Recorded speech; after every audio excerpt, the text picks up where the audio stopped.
this is what we have today. It's Makita G Series.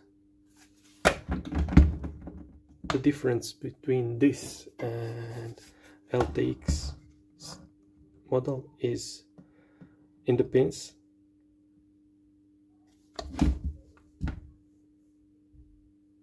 Okay. The battery is model BL1850G here for the LTX series. Compare it.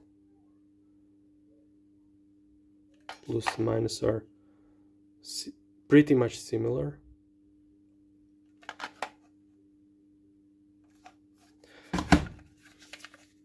It's BL8040. So basically this battery won't fit here.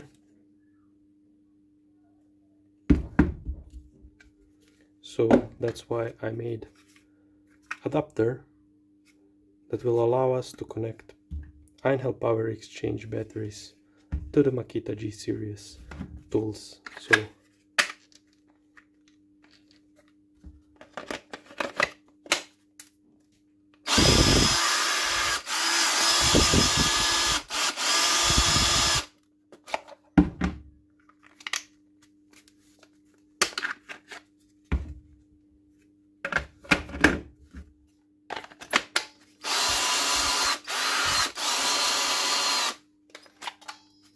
you can hear the difference in the running tool, because this is more powerful than this one, because it has 2.5 amp hours, this is 1.5 amp hour, so the tool run faster and smoother on this one. Okay, thanks for watching, see you next time, bye.